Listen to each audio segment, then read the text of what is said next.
Road ప్రమాదాల నివారణపై తీసుకోవాల్సిన జాగ్రత్తలపై ప్రజల్లో అవగాహన కల్పించే దిశగా 37వ జాతీయ రహదారి భద్రతా వారోత్సవాలను కాకినాడ ఆర్టీఓ మురళీకృష్ణ ప్రారంభించారు.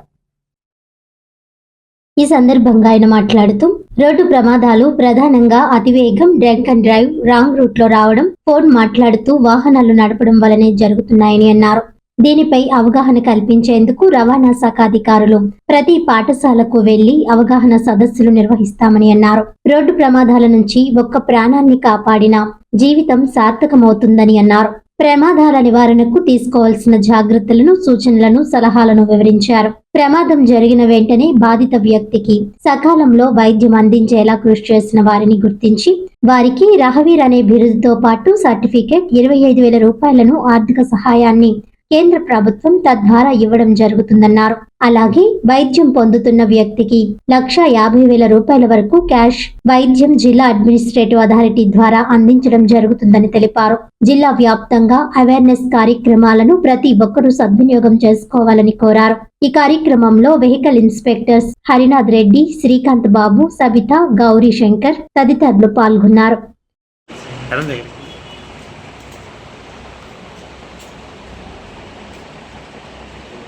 ఓకే,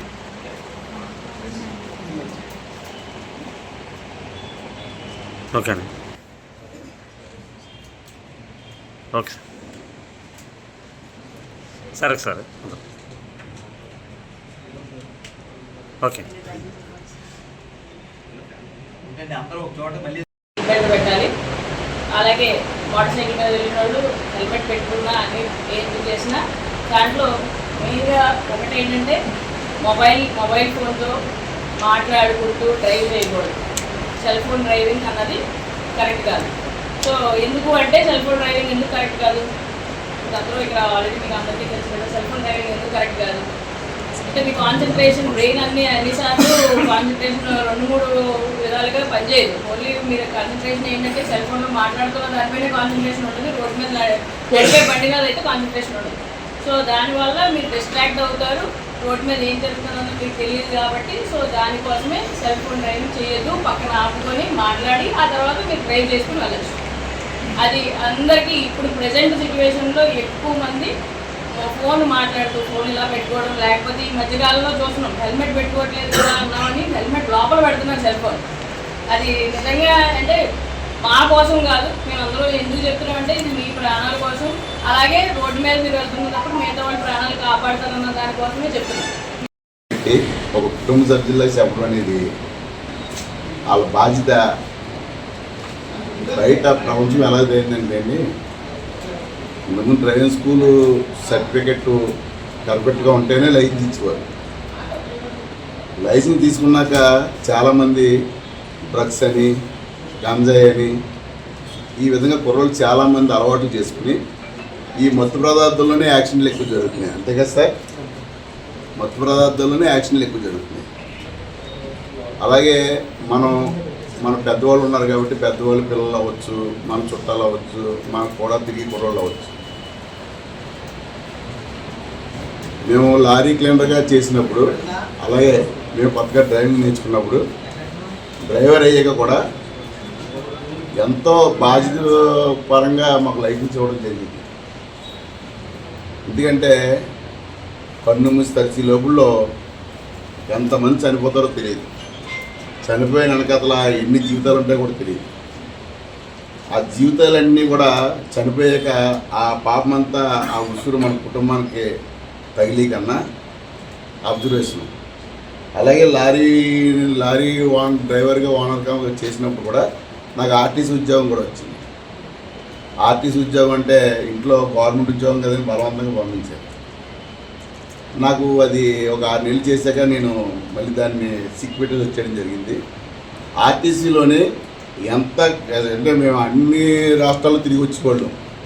మరి నేను మోనార్క్ని కదా, నాకు ఎందుకు ట్రైనింగ్ అని చెప్పడం కుదరదు. దానికి ఒక ట్రైనింగ్ ఉంటుంది ఆర్టీసీ బస్. దానికి ఖచ్చితంగా ఒక 5 నెలలు ట్రైనింగ్ ఉంటుంది. ఎంత సీనియర్టీ అయినా కూడా, అంటే వీళ్ళు పూర్తిగా ట్రైనింగ్ చూసాకనే లైసెన్స్ ఇస్తారు. ఆర్టీసీ ఉద్యోగం కూడా ఎలా ఇస్తారంటే ఒక 5 నెలలు ట్రైనింగ్ ఉంటుంది. ఆ ఊరు వెళ్ళిపోవాలి, అక్కడ రూమ్లో ఉండి కొండలు ఎక్కించి అలవాటు నేర్పుతారు, కొండలు దింపి అలవాటు నేర్పుతారు. కొండలు దింపేటప్పుడు టర్నింగ్లో బోర్డు చూసుకుని నడపాలని చెప్తారు. అసలు ఒక వీధి వచ్చేటప్పటికి అంటే ఒక సెంటర్ వస్తుందండి. సెంటర్ వచ్చేటప్పటికి ఖచ్చితంగా అది అబ్జర్వేషన్ చేసుకుని మనం నడపకపోతే మ్యాక్సిమం 99% యాక్సిడెంట్ జరిగేది కూడా అక్కడే. అంటే మనుషులే కాదు, కుక్కలు రావచ్చు, పందులు రావచ్చు, మనుషులు రావచ్చు. ఏదైనా ప్రాణమే కాబట్టి ఆ జంతువులు వస్తాయి మనకి ఎందుకు, మనిషి వస్తాయని మనం చూసుకోవాలి. అదైతేనే పోలీస్ కేసు అనేది కూడా అది కూడా తప్పే. జంతువు వచ్చినా మనిషి వచ్చినా కూడా సెంటర్ వచ్చినప్పుడు మనం అవగాహన చేసుకోవాలి ఫస్ట్ పాయింట్. అలాగే చాలా మట్టికి కొన్ని ఊర్లోని స్పీడ్ బ్రేకర్లు పెడతారు. ఎందుకు పెడతారంటే అది కొంచెం ప్రమాదమైన వస్తువు అని. అలాగే స్కూల్స్ ఉంటాయి, సందులో ఎక్కడ ఉంటుంది స్కూలు, పిల్లలు అక్కడి నుంచి పరిగెట్టుకుని రావచ్చు. ప్రతి సెంటర్ కూడా అబ్జర్వేషన్ చేసుకుని మనం డ్రైవింగ్ చేసుకోవాలి. చేసుకున్నట్లయితే మనం ఇంటికి స్వస్థతంగా వెళ్తాం. మన డ్రైవింగ్ చేసిన రోడ్డు మీద కూడా చాలామందిని కాపాడటం జరుగుతుంది. చాలామంది వచ్చి తాగేసి పడిపోతుంటారు, పరిగెట్టుకుని పడిపోతుంటారు. ఏం పడిపోయినా కూడా మనమే కాపాడాలండి. వాళ్ళు పరిగెట్టుకుని వస్తున్నారని చెప్పేసి మనం స్పీడ్కి వెళ్ళిపోకూడదు. ఆ పరుగు ఆగే వరకు కూడా మనం స్లో అయిపోవాలి. 1వ తారీఖు నుంచి ఈ నెల 31వ తారీఖు వరకు రోడ్డు భద్రతా మాసోత్సవాలు స్టార్ట్ చేయడం జరిగిందండి. సెంట్రల్ గవర్నమెంట్ యొక్క భాగంగా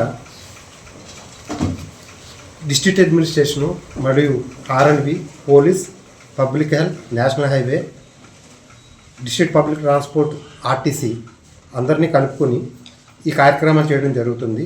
1 నుంచి 31 వరకు కూడా కంటిన్యూగా ఈ కార్యక్రమాలు జరుగుతాయి. దాంట్లో భాగంగా మెయిన్గా వాక్థాన్ ఒకటి, హెల్మెట్ ర్యాలీ. గౌరవనీయులైన SP గారు హెల్మెట్ ర్యాలీ చేయడానికి డేటు 9వ తారీఖుని ఇవ్వడం జరిగింది, 8వ తారీఖుని. ఆ రోజు మళ్ళీ ఇంకొకసారి దగ్గరకు వచ్చే డేట్ తీసుకుని సార్తో కలిపి హెల్మెట్ ర్యాలీ కండక్ట్ చేయడం జరుగుతుంది. అలాగే వాక్థాన్ కూడా మన భానుగుడి నుంచి సర్పవరం వరకు కూడా వాక్థాను. అలాగే దీంట్లో భాగంగా అన్ని ఇంజనీరింగ్ కాలేజెస్, స్కూల్స్, ఎడ్యుకేషనల్ ఇన్స్టిట్యూట్స్లో కూడా ఈ రోడ్ సేఫ్టీ అవేర్నెస్ స్టూడెంట్స్కి ఇవ్వడం జరుగుతుంది. ఆ రకంగానే అంబేద్కర్ భవన్లో ఆటో, ఈ heavy mini goods lorry drivers, EIB drivers అని సుమారుగా ఒక 1000 మందితో అంబేద్కర్ భవన్లో ఇప్పుడున్న లేటెస్ట్గా వచ్చిన క్యాష్లెస్ ట్రీట్మెంట్ గురించి కానీ, హిట్ అండ్ రన్ జరిగిన విషయం గురించి కానీ ఈ డ్రైవర్స్కి అవగాహన కల్పించి రోడ్డు భద్రత మీద మరింత అవగాహన కల్పించడానికి అంబేద్కర్ భవన్లో పెట్టడం జరిగింది. అట్లాగే లాస్ట్ రోజు లారీ ఓనర్స్ అసోసియేషన్ వాళ్ళ దాంట్లో అన్ని దగ్గర ఒక 500-600 మంది డ్రైవర్స్కి మెడికల్ అండ్ హెల్త్ క్యాంపు, అట్లాగే blood donation camp, lorry owners association plus autos, lorries, LGs, cab డ్రైవర్లు అందరికీ కూడా ఆ రోజు మెగా మెడికల్ హెల్త్ క్యాంప్ కూడా కండక్ట్ చేయడం జరుగుతుందండి. అట్లాగా మొత్తం జిల్లా మొత్తంగా 1 నుంచి 31 వరకు ఈ కార్యక్రమాలు జరుగుతాయి. ఈ మొన్నమంతా కూడా రోడ్డు భద్రతా మాసోత్సవాలుగా తీసుకుని ఈ కార్యక్రమాలు నిర్వహించడం జరుగుతుంది. Thank you.